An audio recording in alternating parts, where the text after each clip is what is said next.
देखो हम बात कर रहे हैं बेसिस की। तो बेसिस क्या होते हैं? बेसिस आर, सबसे पहली प्रॉपर्टी क्या है? Bases are bitter in taste. ठीक है, first property is bitter in taste. Second is it turns red litmus to blue. ठीक है, it turns red litmus to blue. ठीक है, इसके बाद जो थर्ड प्रॉपर्टी है, इट रिलीज OH नेगेटिव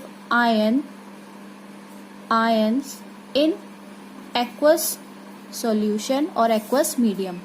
जैसे हम एसिड में पढ़ते थे कि वो एसिड्स में क्या करते हैं, एसिड क्या करते हैं, H पॉजिटिव आयन रिलीज करते हैं इन एक्वस सॉल्यूशन। तो बेस क्या करते हैं, अपने अंदर से OH नेगेटिव आयन रिलीज करते हैं इन एक्वस सॉल्यूशन। ठीक है, इसके एग्जांपल्स मैं आपको बताती हूँ।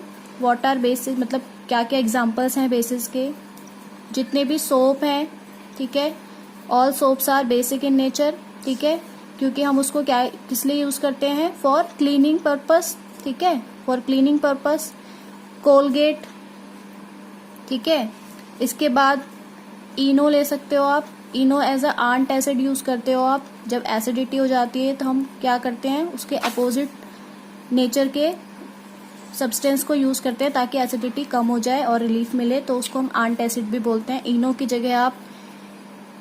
जगह आप बेकिंग पाउडर को भी यूज कर सकते हो। ठीक है, बेकिंग पाउडर भी यूज कर सकते हो। This is also a basic substance. ठीक है, इसके बाद आता है आपका केमिकल प्रॉपर्टीज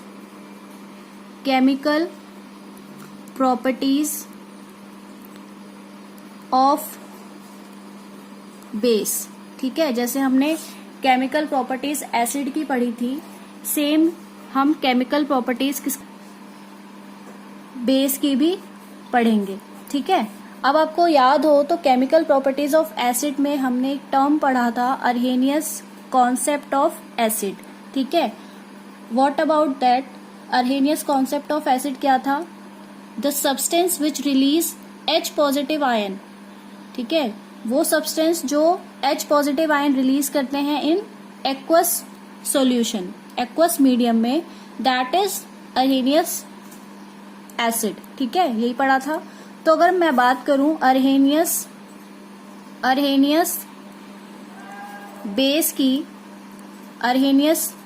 बेस की या फिर मैं बोलूं अर्हेनियस कॉन्सेप्ट ऑफ बेस क्या कहते हैं, तो बोलेंगे हम the substance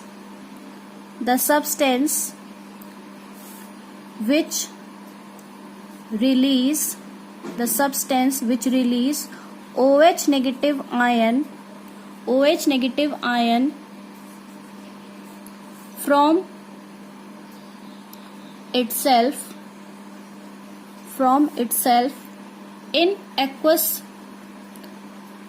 from itself in aqueous solution is called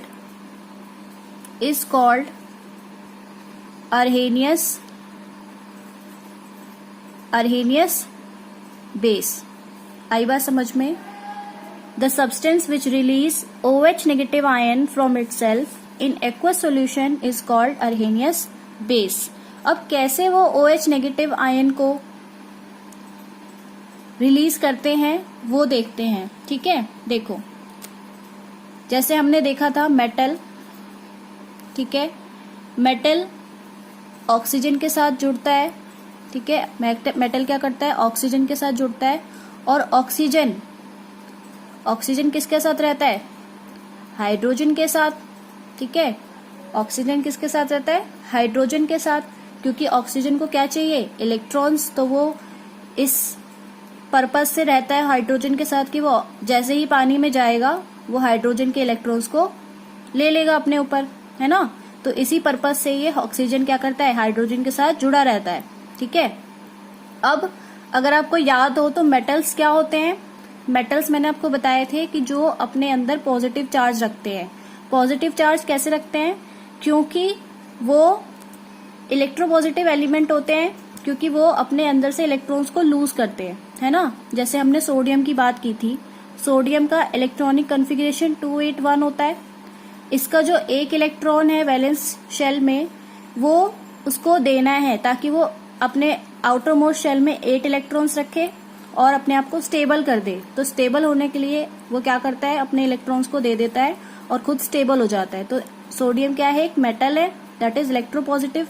जब वो एक इलेक्ट्रॉन दे देता है तो उसके ऊपर कैसा चार्ज आ जाता है, 1+ चार्ज आ जाता है, पॉजिटिव चार्ज आ जाता है। सेम वे में जितने भी मेटल्स होते हैं वो क्या करते हैं, अपने ऊपर पॉजिटिव चार्ज रखते हैं अपने मेटल्स को डोनेट करके। ठीक है, तो यहां पर भी जो ऑक्सीजन है वो इस पर्पस से यहाँ बैठा हुआ है कि हाइड्रोजन से उसको अपने हाइड्रोजन के इलेक्ट्रॉन्स को चोरी करने हैं जैसे ही वो एक्वस मीडियम में जाएगा। ठीक है, लेकिन यहाँ पर जो मेटल उसके साथ जुड़ा हुआ है वो मेटल ऑक्सीजन से क्या कह रहा है कि तुम्हें हाइड्रोजन से चोरी करने की कोई जरूरत नहीं है, मैं तुम्हें अपने आप इलेक्ट्रॉन्स को दे देता हूँ, तुम मुझसे इलेक्ट्रॉन्स ले लो। तो ऑक्सीजन सोचता है कि यहाँ तो मैं अपनी मेहनत से सोच रहा हूँ कि कैसे इससे हाइड्रोजन से इलेक्ट्रॉन्स को लूं और मुझे सामने से खुद ही मेटल इलेक्ट्रॉन दे रहा है, तो ज्यादा इजी तो ये है कि इसके सामने वाले से इलेक्ट्रॉन्स ले लूं मैं। तो वो क्या करता है, अब मैं आपको इक्वेशन को शॉर्ट में लिख के दिखाती हूँ। मेटल को हम लिख लेते हैं M, ऑक्सीजन को O, हाइड्रोजन को H। ठीक है, तो इस तरीके से बॉन्डिंग है यहाँ पर। तो जब ऑक्सीजन को ये बात समझ आएगी कि सामने से जब मुझे फ्री में इलेक्ट्रॉन्स मिल रहे हैं तो चोरी करने की क्या जरूरत है, तो यहाँ पर जो ये बॉन्ड बन रहा है मेटल और ऑक्सीजन के बीच में 2 इलेक्ट्रॉन्स का, तो मेटल क्या करेगा, अपना ये एक इलेक्ट्रॉन, ठीक है, एक इलेक्ट्रॉन क्या करेगा, ऑक्सीजन को दे देगा। ठीक है, ऑक्सीजन को दे देगा। तो जब ये अपना एक इलेक्ट्रॉन ऑक्सीजन को दे देगा तो इसके ऊपर कैसा चार्ज आ जाएगा, पॉजिटिव चार्ज आ जाएगा। और ऑक्सीजन इससे एक इलेक्ट्रॉन ले रहा है, एक इलेक्ट्रॉन ले रहा है, तो उसके ऊपर कैसा चार्ज आ जाएगा, नेगेटिव चार्ज आ जाएगा। जब इस तरीके से ये बॉन्ड ब्रेक होगा तो जो प्रोडक्ट बनेगा वो क्या बनेगा, M पॉजिटिव। ठीक है, M पॉजिटिव मतलब जो मेटल था उसने अपना एक इलेक्ट्रॉन दे दिया ऑक्सीजन को, और ये OH क्या बन गया, OH नेगेटिव, क्योंकि उसने एक इलेक्ट्रॉन लिया है।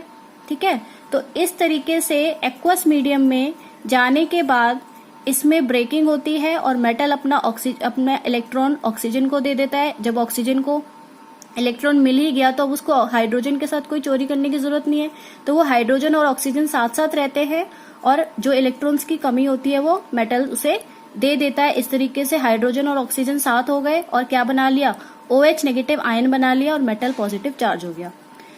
एग्जाम्पल से समझते हैं। सपोज यहाँ पर एक सोडियम है Na, ठीक है, Na, और यहाँ पर OH है। ठीक है, एक्वस मीडियम में जाने के बाद सोडियम के पास एक इलेक्ट्रॉन है। ठीक है, तो ये क्या करेगा, अपना एक इलेक्ट्रॉन क्या किसको दे देगा, ऑक्सीजन को दे देगा। ऑक्सीजन की जरूरत पूरी हो गई तो सोडियम बन गया पॉजिटिव और OH नेगेटिव क्या हो गया, आयन अलग हो गया। तो ऐसे सब्सटेंसेस जो अपने अंदर से OH नेगेटिव आयन को रिलीज करते हैं in aqueous medium, they are known as Arrhenius base. I hope कि अब ये समझ में आ गया होगा आपको। अभी मैंने आपको ये समझाया कि OH नेगेटिव आयन किस तरीके से रिलीज होते हैं, किस तरीके से निकलते हैं। ठीक है, इसके बाद मैं आपको बताऊंगी एसिडिटी ऑफ बेस। जैसे हमने बेसिसिटी ऑफ एसिड पढ़ा था, सिमिलरली हम एसिडिटी ऑफ बेस पढ़ेंगे। ठीक है, एसिडिटी ऑफ बेस का मतलब, एसिडिटी ऑफ बेस का मतलब क्या है, अगर आपको याद हो तो आपने बेसिसिटी ऑफ एसिड में आपने क्या पढ़ा था कि कितने number of hydrogen H positive ion aqueous medium में जाने के बाद रिलीज होते हैं। ठीक है, तो उतने ही मतलब क्या होते हैं, उनको बोलते हैं ना मोनोबेसिक, डाईबेसिक, ट्राईबेसिक। तो यहाँ पर भी वही कहा जा रहा है कि कितने number of OH negative ion release होते हैं इन एक्वस मीडियम। ठीक है, जैसे कि मैंने आपको एग्जांपल से समझाती हूँ। सपोज NaOH है। ठीक है, NaOH है, यहाँ पर एक्वस मीडियम में जाने के बाद यहाँ पर कितने OH नेगेटिव आयन है, एक। तो Na पॉजिटिव अभी जैसे मैंने बताया था आपको ब्रेक करके, प्लस OH नेगेटिव। यहाँ पर कितने OH नेगेटिव निकले, एक निकला, तो इसको हम बोल देंगे मोनो मोनो एसिडिक बेस। दूसरा एग्जाम्पल देखते हैं, जैसे CaOH2। अब यहाँ पर मैंने OH के 2 मॉलिक्यूल्स लिए हैं। 2 क्यों लिए हैं? क्योंकि अगर आपको याद हो तो Ca का जो एटॉमिक नंबर इलेक्ट्रॉनिक कॉन्फ़िगरेशन होता है वो होता है 2-8-8-2। मतलब इसके आउटर मोस्ट शेल में 2 इलेक्ट्रॉन्स है। ये 2 इलेक्ट्रॉन्स डोनेट करना चाहता है। अब ऑक्सीजन को पहले सोडियम के पास 1 था तो उसने 1 दिया, तो एक OH नेगेटिव निकला। अब इसके पास तो 2 है तो ये 2 निकालेंगे, तो 2 निकालेंगे, कैल्शियम 2 इलेक्ट्रॉन्स डोनेट करेगा तो 2 OH के साथ कंबाइन करेगा ना, 2 OH को बोलेगा, मतलब 2 हाइड्रोक्साइड आयन को बोलेगा कि मेरा 2 इलेक्ट्रॉन ले लो। तो इस तरीके से जब ये एक्वस मीडियम में जाएगा तो ये Ca2+ बन जाएगा और 2 OH नेगेटिव आयन निकल जाएंगे। ठीक है, तो इसको हम बोलेंगे डाई एसिडिक बेस। ठीक है, तीसरा एग्जाम्पल हम ले लेते हैं AlOH3 का। आप इसका खुद करोगे, अब आपके लिए छोड़ा है। ठीक है, you will solve this. Yes, our topic is chemical reaction of base. In our last class, we have discussed chemical properties of base. In that, we have already discussed Arrhenius concept of base, in which the substance which releases OH negative ion, hydroxyl ion, OH negative को हम क्या बोलते हैं? Hydroxyl ion. ठीक है, तो जिस substance में से हाइड्रोक्सिल आयन रिलीज होते हैं in aqueous medium, that is Arrhenius bases। ये कल मैंने आपको बताया था।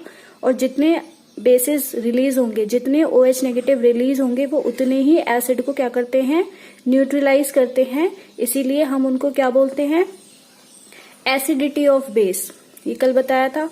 तो आज हम पढ़ेंगे केमिकल रिएक्शंस बेस की। ठीक है, केमिकल रिएक्शन जैसे हमने एसिड की पढ़ी थी, अलग अलग सब्सटेंसेस के साथ, सिमिलरली बेसिस की भी पढ़ेंगे। तो इसको पढ़ने से पहले एक टर्म आएगी आपके पास, एल्कली। What is alkali? तो जो बेसिस होते हैं वो 2 तरीके के होते हैं। एक होता है वाटर सोल्यूबल बेस और एक होता है वाटर इनसोल्यूबल बेस। ठीक है, तो जो वाटर इनसोल्यूबल बेस होता है उसको तो कोई अलग नाम से हम नहीं बोलते हैं, वाटर इनसोल्यूबल बेस ही होता है वो भी, बट उनको बेस ही कहते हैं। लेकिन जो वाटर सोल्यूबल बेस होते हैं, मतलब जो पानी में जाने के बाद डिसॉल्व हो जाते हैं, प्रॉपरली मिक्स हो जाते हैं, उनको हम बोलते हैं एल्कली। ठीक है, तो कहीं भी एल्कली नाम आएगा इसका मतलब ये है कि वो बेसिस वाटर में क्या है? सॉल्यूबल है। ठीक है, इसलिए हम उनको क्या कहते हैं? एल्कली कहते हैं। ओके, तो कुछ एग्जांपल्स हैं यहाँ पर है एल्कली के। देखो यहाँ पर NaOH, sodium hydroxide, potassium hydroxide, calcium hydroxide, these are alkali. ठीक है, जो कि कैसे होते हैं? वाटर सोल्यूबल होते हैं, पानी में अच्छे से डिसॉल्व हो जाते हैं। ठीक है, इसके साथ एक चीज याद रखना कि जितने भी एल्कली होते हैं, all alkalis are bases but all bases are not alkali. ये टर्म, मतलब ये सेंटेंस याद रखना कि जितने भी एल्कली हैं वो सारे ही बेसिस हैं, लेकिन सारे बेसिस एल्कली नहीं हैं। ठीक है, क्योंकि कुछ ही होते हैं जो वाटर सोल्यूबल होते हैं। So our first reaction is reaction of base with metals. ठीक है, पहली जो रिएक्शन है वो क्या है? रिएक्शन बेस की किसके साथ? मेटल्स के साथ। जैसे एसिड की रिएक्शन हमने मेटल के साथ किया था, सेम। ठीक है, तो जब हमने एसिड की रिएक्शन मेटल के साथ किया था तो अगर आपको याद हो तो आपको प्रोडक्ट क्या मिला था? यस, प्रोडक्ट क्या मिला था? Salt plus hydrogen gas. ठीक है, तो इसमें भी कोई चेंज नहीं है, इसमें भी आप सेम प्रोडक्ट ही मिलेगा आपको। जब आप मेटल को बेस के साथ रिएक्ट करोगे तो जो प्रोडक्ट आपको मिलेगा that is salt plus hydrogen gas. ठीक है, अब यहाँ पर जो आपको मेटल यूज करना है ना, बहुत ही ध्यान से यूज करना है, क्योंकि अब आप देखोगे कि बेस में भी मेटल है ना। मेटल और मेटल हाइड्रोक्साइड के तो बेसिस होते हैं, तो जो बेस में मेटल है उससे मॉडरेट या उससे हाईली रिएक्टिव मेटल आपको यूज करना है रिएक्शन के लिए। ठीक है, मॉडरेट मतलब जो उसके साथ रिएक्ट कर जाए। ठीक है, तो जिंक एक मॉडरेट एलिमेंट है, मेटल है। ठीक है, तो आपने यहाँ पर एग्जाम्पल में देखो जिंक लिया है और बेस क्या लिया है हमने? Sodium hydroxide.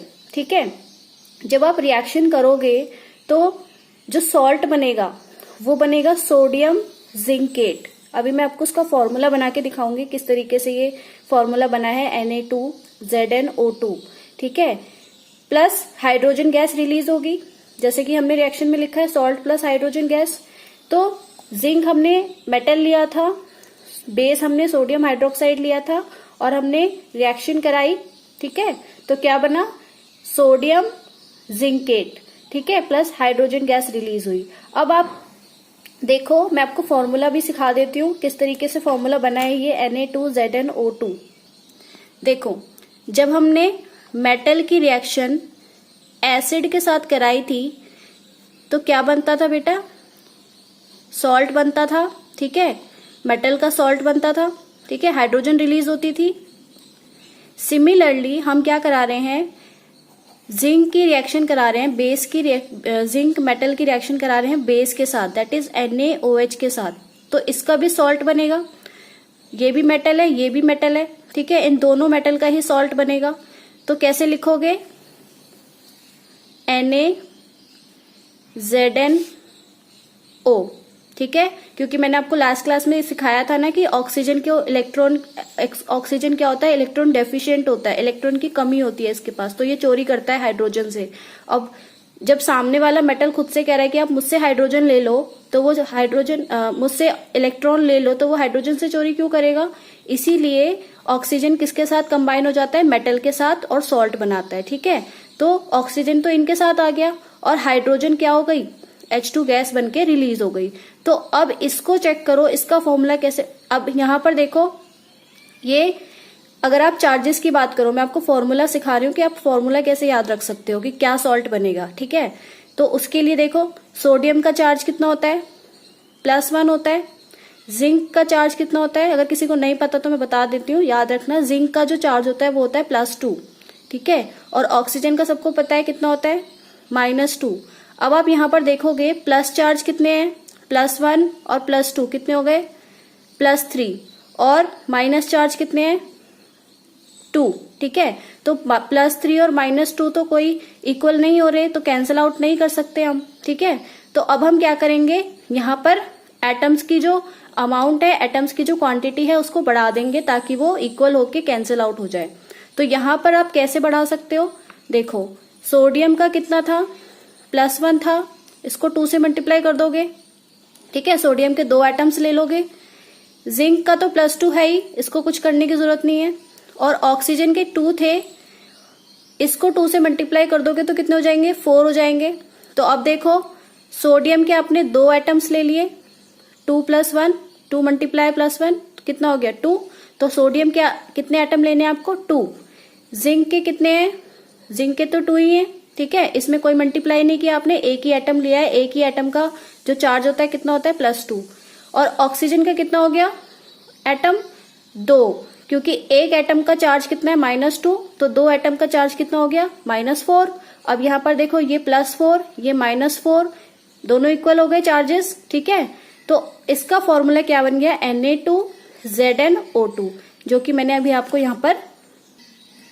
अभी यहाँ पर आपको मैंने बताया था ना कि ये फॉर्मूला कैसे बना, Na2ZnO2। तो इस तरीके से सोडियम जिंकेट का फॉर्मूला, सॉल्ट जो कि एक सॉल्ट है, इस तरीके से बनता है, ठीक है। अब दूसरा एग्जांपल देखो, दूसरा हमने मेटल लिया है एल्यूमिनियम, सोडियम हाइड्रोक्साइड के साथ रिएक्शन कराई है, ठीक है। यहाँ पर देखो कि जब आप Na के 2 एटम्स ले रहे हो तो अनबैलेंस है ये इक्वेशन, तो यहाँ पर भी 2 लगा दोगे, क्योंकि जब Na के यहाँ पे 2 एटम्स है तो यहाँ भी तो सोडियम हाइड्रोक्साइड के 2 मॉलिक्यूल्स होंगे ना।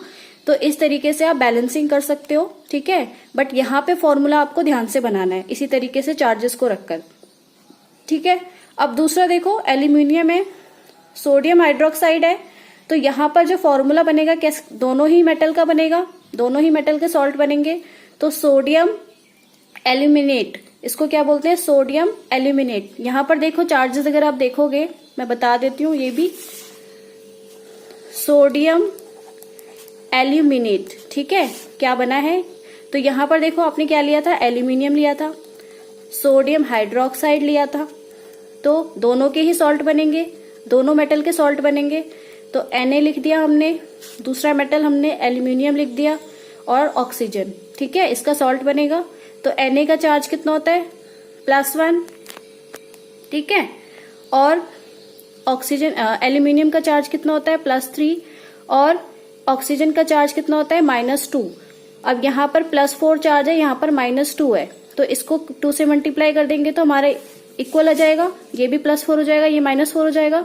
तो यहाँ पर मतलब ऑक्सीजन के हमें 2 एटम्स लेने हैं, तो ये फॉर्मूला क्या बन गया NaAlO2। देखो यहाँ पर NaAlO2। आई होप कि ये फॉर्मूला बनाना आपको आ गया होगा, ठीक है, और हाइड्रोजन गैस रिलीज हो जाएगी। तो this is the reaction of base with metals. अब सेकेंड रिएक्शन देखो, reaction of base with non metallic oxide. अब हमने एसिड की रिएक्शन किसके साथ देखी थी, मेटेलिक ऑक्साइड के साथ, ठीक है, और हमने ये भी देखा था कि जो मेटेलिक ऑक्साइड होते हैं वो बेसिक नेचर के होते हैं और उसके वाइस वर्सा होता है नॉन मेटेलिक ऑक्साइड कौन से नेचर के होते हैं, एसिडिक ऑक्साइड के होते हैं। ये चीज मैंने पहले ही आपको बताई थी। अब आप देखो रिएक्शन कैसे होगी, basic reactions, basis react with non metallic oxides bring acidic in nature also called acidic oxides. मतलब जो बेसिक होते हैं, बेस जो होते हैं, जब वो नॉन मेटेलिक ऑक्साइड्स के साथ, नॉन मेटेलिक ऑक्साइड्स मतलब जो एसिडिक नेचर के होते हैं, जिसको हम एसिडिक ऑक्साइड्स भी बोल सकते हैं, एसिडिक नेचर के हैं तो हम एसिडिक ऑक्साइड बोल सकते हैं, ठीक है। इसलिए लिखा है कि बीइंग एसिडिक इन नेचर, जो कि एसिडिक नेचर में होते हैं, ऑल्सो कॉल्ड एसिडिक ऑक्साइड्स। किसको बोल रहे हैं हम, नॉन मेटेलिक ऑक्साइड्स को। To produce salt and water, क्या प्रोड्यूस करते हैं, सॉल्ट एंड वाटर, ठीक है। This reaction proves that non metallic oxides are acidic in nature. और ये रिएक्शन हमें क्या बताती है कि जो नॉन मेटेलिक ऑक्साइड्स हैं वो किस नेचर के होते हैं, एसिडिक इन नेचर, ठीक है। अब आप रिएक्शन देखोगे, बेस प्लस हमें क्या लेना है, नॉन मेटेलिक ऑक्साइड, तो जो प्रोडक्ट हमें बनेगा वो क्या बनेगा, सॉल्ट प्लस वाटर। इसको आप अपने दिमाग से भी देख सकते हो कि बेस है प्लस नॉन मेटेलिक ऑक्साइड है। नॉन मेटेलिक ऑक्साइड कौन से नेचर के हैं, एसिडिक, मतलब एसिड नेचर के हैं। तो बेस प्लस एसिड क्या बनता था, पहले हमने पढ़ा है, बेस प्लस एसिड क्या बनता था, सॉल्ट बनता था, जिसको हम न्यूट्रलाइजेशन रिएक्शन बोलते हैं, ठीक है। तो यहाँ पर एसिड की जगह हम क्या ले रहे हैं, नॉन मेटेलिक ऑक्साइड, दोनों के सेम नेचर है, तो हम रिएक्शन को अपने आप ही याद कर सकते हैं कि जब बेस और एसिड क्या बनते थे, सॉल्ट बनते थे प्लस वाटर बनता था, तो एसिड की जगह हम क्या ले रहे हैं, नॉन मेटेलिक ऑक्साइड्स। आगे देखो एग्जाम्पल है, कैल्शियम हाइड्रोक्साइड लिया है, ठीक है, जिसको हम लाइम वाटर कहते हैं, एक बेस है ये, ठीक है। अब जब कैल्शियम हाइड्रोक्साइड को CO2 के साथ, CO2 क्या है, एक नॉन मेटेलिक ऑक्साइड, कार्बन है, कार्बन कैसा है, नॉन मेटल है, और ऑक्सीजन के साथ जुड़ा हुआ है, तो ये नॉन मेटेलिक ऑक्साइड है, ठीक है। तो कैल्शियम हाइड्रोक्साइड जब CO2 के साथ, नॉन मेटेलिक ऑक्साइड के साथ रिएक्ट करता है तो क्या बनाता है, सॉल्ट बनाता है। किसका सॉल्ट बनाता है, कैल्शियम कार्बोनेट बनाता है, ठीक है, कैल्शियम कार्बोनेट बनाता है, जो कि एक सॉल्ट है और वो व्हाइट PPT बनती है। व्हाइट PPT का मतलब जो कि वाटर में इनसॉल्युबल होती है, जो वाटर निकल रहा है ना, ये इस वाटर में इनसॉल्युबल है, मतलब PPT मतलब इकट्ठी हो जाती है, सेटल डाउन हो जाती है। जैसा लास्ट चैप्टर में भी पढ़ा है आपने कि जो कैल्शियम कार्बोनेट होता है व्हाइट प्रेसिपिटेट बनता है और वो वाटर में इनसॉल्युबल होता है। तो सॉल्ट तो बन रहा है लेकिन वाटर में इनसॉल्युबल है, तो ये रिएक्शन तो कौन सी हो गई, न्यूट्रलाइजेशन रिएक्शन, जिसमें एसिड प्लस बेस क्या बनते थे, सॉल्ट प्लस वाटर, ठीक है। तो इस तरीके से ये रिएक्शंस होती है।